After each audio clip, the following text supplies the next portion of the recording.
दोस्तों, एक छोटा सा प्रयास करने जा रहे हैं कि कहानियों के माध्यम से कुछ सीख बच्चों तक भी पहुंचाई जाए। उम्मीद है आप सभी को पसंद आएगी। हेलो दोस्तों, आज मैं आप सभी को एक राक्षस और एक औरत जिसका नाम आरती था उसकी कहानी सुनाने जा रही हूँ। एक समय की बात है, घने जंगलों के पास एक गांव बसा हुआ करता था। गांव के लोग अक्सर घास और लकड़ियों के लिए जंगल की तरफ जाया करते थे। उसी गांव में आरती अपने छोटे से परिवार के साथ रहा करती थी। आरती का परिवार बड़े ही दुख में अपना जीवन यापन कर रहा था। आरती का पति खेती बाड़ी करके अपने परिवार का पालन पोषण किया करता था। एक दिन शाम के वक्त आरती लकड़ियां इकट्ठे करने जंगल की तरफ चल पड़ी। लकड़ियां इकट्ठे करते करते वह कब एक गुफा के करीब पहुंची उसे पता ही नहीं चला। वह गुफा जो थी वह एक भयानक राक्षस की थी। वह राक्षस कई दिनों से भूखा था।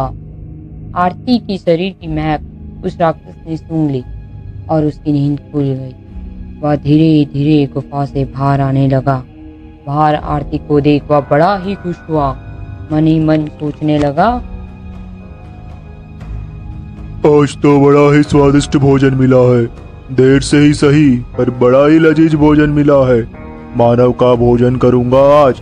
कई दिनों की भूख आज शांत होगी। राक्षस बड़े जोर से चिल्लाया। ओ, राक्षस की आवाज सुन आरती गुफा की तरफ देखने लगी। राक्षस को देखते ही आरती डरने लगी। राक्षस आरती से कहने लगा, मैं कई दिनों से भूखा था। अब तुम्हें खाकर मैं अपनी भूख मिटाऊंगा। आज ऊपर वाले ने मेरी बात सुन ली और तुम्हें मेरा भोजन बनाकर भेज दिया। राक्षस की बात सुन आरती और भी डर जाती है और रोते हुए कहती है, मुझे मत खाओ। मेरा एक छोटा सा बच्चा है, वो मेरा ही दूध पीता है। मेरे बिना वो नहीं रह पाएगा।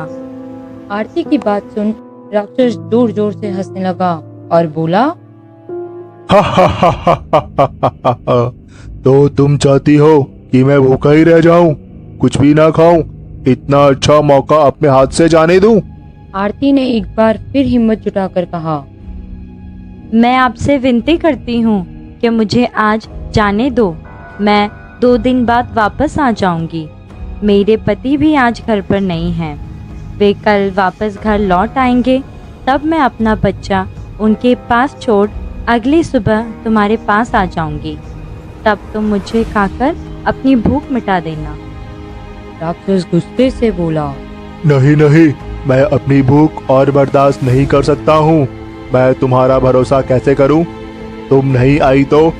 और वैसे भी जब तुम्हारा पति कल लौट आएगा तो अगले दिन क्यों आ रही हो? कल ही क्यों नहीं आ जाती? आरती राक्षस के पैरों पर गिरकर रोते हुए बोली, ये अंतिम दिन मैं अपने बच्चे और पति के साथ बिताना चाहती हूँ। उन्हें जी भरकर प्यार देना चाहती हूँ। मेरा यकीन मानो, मैं वचन देती हूँ। मैं अपना वचन ज़रूर निभाऊंगी।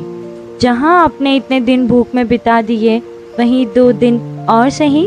कृपया कर मुझे मेरा वचन निभाने का मौका दें। आरती की करुणा में पुकार सुनकर राक्षस बोला, ठीक है, सिर्फ 2 दिन। यदि तुम नहीं आई तो मैं तुम्हारे गांव आ जाऊंगा और सभी को खाता हुआ तुम्हारे घर आ जाऊंगा। फिर तुम्हें और तुम्हारे परिवार को भी खा जाऊंगा।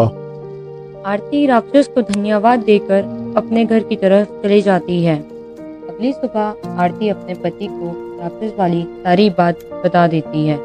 अपने बच्चे को पति के पास रख राक्षस के पास जाने के लिए निकल। उसका पति उसे रोकने के लिए उसके पीछे पीछे चल पड़ता है, किंतु आरती नहीं मानती और अपने पति को समझा बुझाकर घर वापस भेज देती है। आरती गुफा के सामने आकर राक्षस को पुकारती है, हे दानव, मैं आ गई हूँ अपना वचन निभाने। लो, अपनी भूख मिटा लो। गुफा से एक दिव्य रोशनी आती है और साथ में देवता भी। देवता मुस्कुराते हुए बोले, हे वत्स, मैं तुम्हारी परीक्षा ले रहा था कि तुम अपना वचन निभाती हो या नहीं, और तुमने अपना वचन निभाया। मैं तुमसे अत्यंत प्रसन्न हूँ। मैं तुम्हें वरदान देता हूँ, इस जीवन में तुम्हें कोई दुख नहीं होगा। तुम अपने परिवार के साथ हंसी खुशी अपना जीवन यापन करोगी। इतना कहते ही देवता अंतर्धान हो गए। आरती भी खुशी खुशी अपने परिवार के पास चली जाती है और सुख में जीवन बिताने लग जाती है। तो दोस्तों, इस कहानी से हमें यह सीख मिलती है कि हर कठिनाइयों का सामना हमें डटकर करना चाहिए और दिए हुए वचन का पालन करना चाहिए। दोस्तों, ये थी हमारी आज की कहानी। उम्मीद है आप सभी को पसंद आई होगी। कमेंट करके जरूर बताएं। चैनल के साथ बने रहे, जल्द मिलते हैं नई कहानी के साथ। थैंक यू दोस्तों।